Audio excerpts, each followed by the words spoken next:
Hey, Composing Gloves here. This is the 10th video in the Massive from the Ground Up tutorial series, and today we will be talking about the noise oscillator down here in the corner.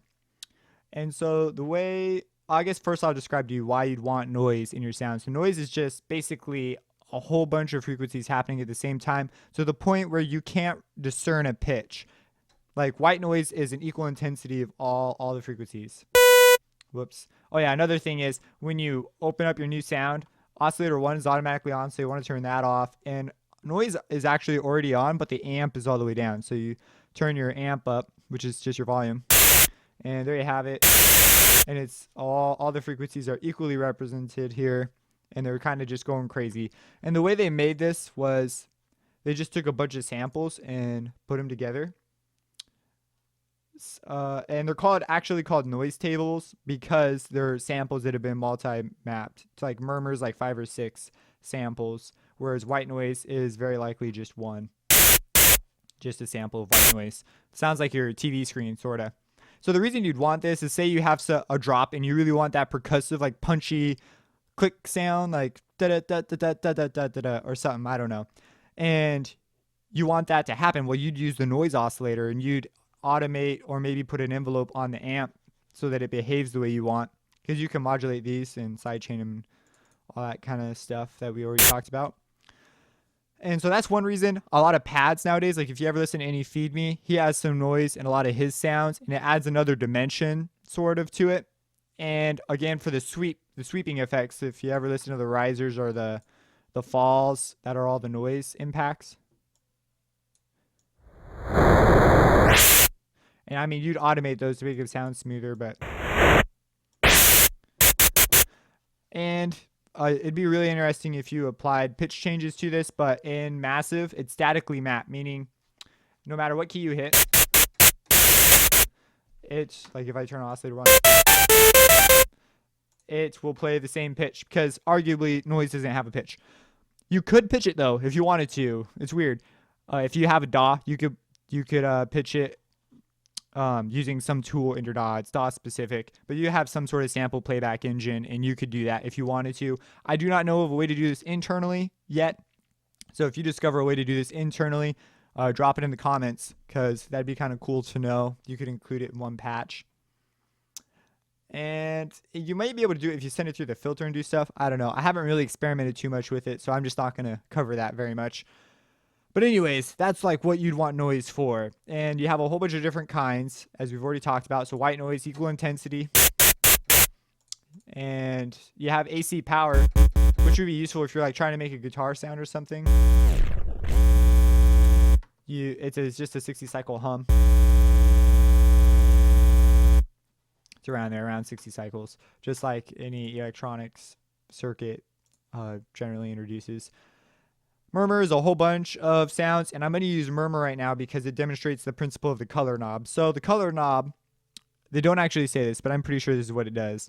It takes the pitch down as you turn it down. So this is pitch all the way up, this is pitch all the way down. And I'm pretty sure actually somewhere around here is nominal, where the pitch is not affected.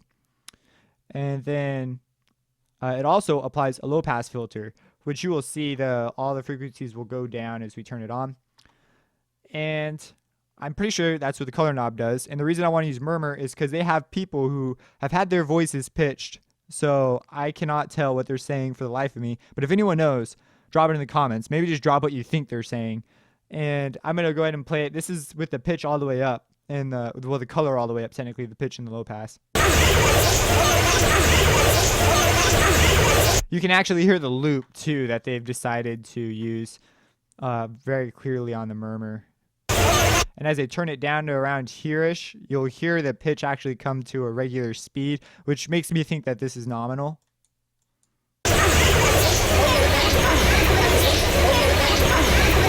And as they go down, you'll hear the pitch go down. And you'll also hear you can also tell that their voice has been pitched up a lot. And you'll also hear the low pass filter turn on. So let's go ahead and do that.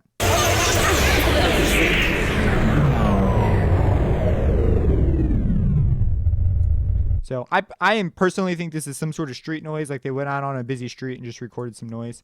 Same for and then yeah, that's pretty much murmur. So that's what the color knob does. Amps, just volume. That's pretty much all there is to this. You can move the filter slider up and down and route it through the filters and introduce it into your signal path. Yeah, they do have a few suggestions, and I have a few suggestions for you if you plan to use this. If you do put an envelope on this, I recommend for the percussive hits, turning your envelope to one shot so it plays through your entire envelope. That way, if you have reverb applied, it'll play through your entire envelope.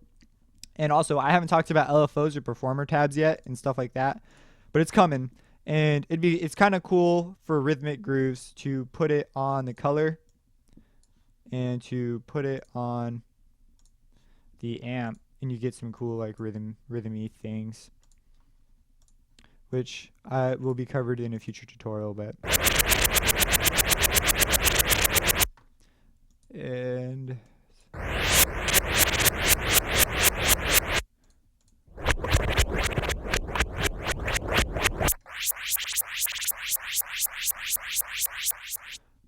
yeah, really interesting. Oh yeah, if you move it down to filter 2, you don't hear anything because filter 2 is not on. If you were wondering why you got quiet right there, filter 2 is not doing anything, and then it gets turned off because the mix 1 is the only one coming out. So, and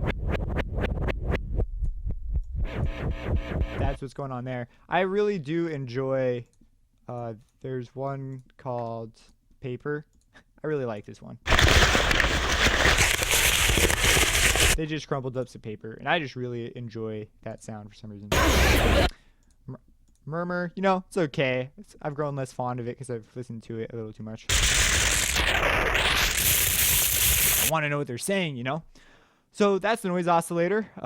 If you enjoyed these videos, drop a like and share it with someone that you know would enjoy a video like this, because that's the hardest part, is just getting it to people who would use this information. Check out my website, composinggloves.com. I've got free massive presets and free sample packs on there. And as usual, have a blessed day.